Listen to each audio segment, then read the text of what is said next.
Hey everybody, this is Brian with Tiny House Movement. We're here with Chelsea today in Draper, Utah. She's going to take us to her tiny home, give us some ideas as to why she chose what she chose, and some ideas as to why we are where we are here in Draper.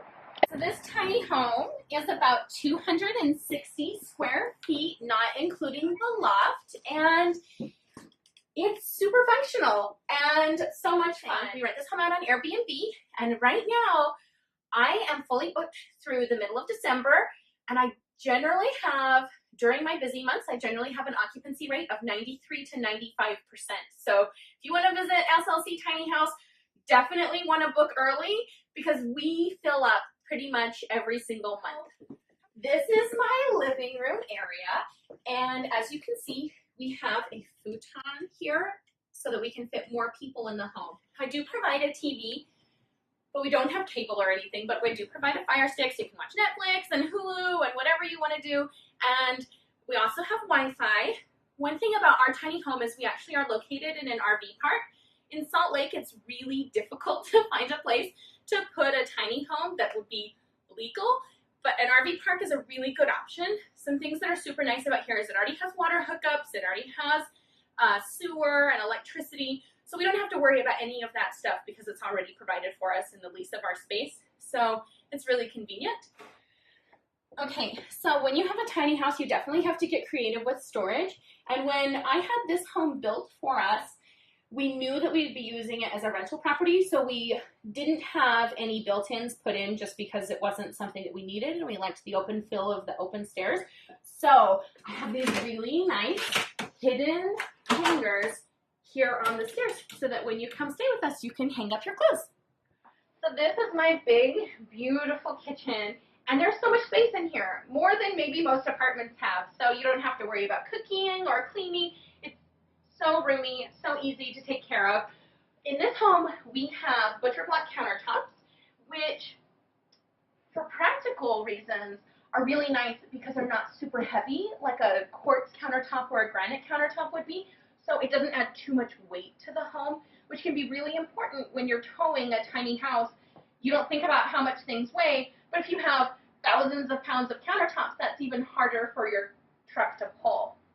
We have a beautiful double basin, apron front farm sink, which I just love.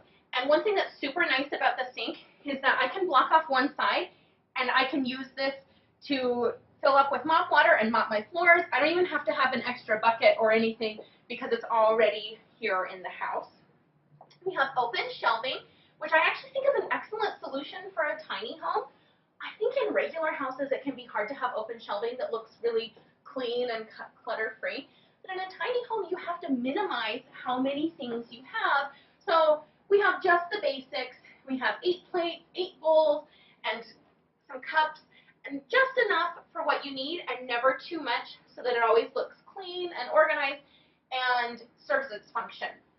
So over here is where you do all of your cooking, and I have this really wonderful toaster oven, which I made sure when I bought this one that it was big enough that you could fit an actual frozen pizza inside, because if you're anything like me, you might live off of frozen pizzas. So that was a really important thing for me. And I have this really nice double burner Cuisinart, which heats up water just as fast as a regular stove does. I love it. Also, that we have a regular full-size dishwasher, which is so necessary. Over here, I have my microwave, which by the way is a regular size microwave. There's nothing mini about this. This is just a nice regular size microwave. It cooks really, really well, and I've had no problems with it. And then this is what they call an apartment-sized fridge. The space wasn't large enough for a full-size fridge, but I didn't want just a mini fridge because this is a home. This isn't a dorm room, and I needed to be able to have frozen foods and regular fresh produce and everything. So this fridge has been awesome, and I'm super happy with it. This is my beautiful tiny bathroom, which honestly, I think people are really surprised when they come in here because it's so much more spacious than you would think. We have a beautiful basin sink, which I just love, and this one's super important. This is a real toilet. So I know some people are really into compost toilets, and that's totally fine. But for me, it was really important that this is a real toilet and functions like one.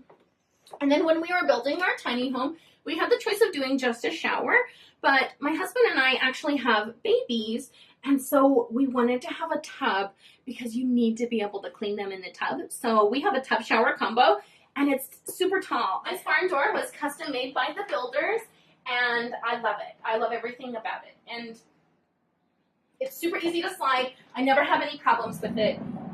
It's awesome. All right, come on up and see the sleeping loft. It's really cool and super spacious. I mean, you're still gonna have to be on your knees, but there's plenty of headroom. And my husband is actually 6'2" and he fits up here just fine without any problems. So on our bed, we chose an 8-inch mattress just because we didn't want something that was too tall so that when you were sleeping, you felt too close to the ceiling. So that was important for us, is to get a mattress that's not only really comfortable, but also fits the space. So this is a full-size queen bed. As you can see, the space is large enough to have a king-size bed if we wanted to, but I felt the queen size was better because it gave you a little more room on the side. Again, these really beautiful built-ins were custom by Liberation Tiny Homes. Okay, so this is my guest book, which is one of the favorite things that I have here in the house. And I like it because I think it creates a sense of community among all those who come and stay here at my tiny home.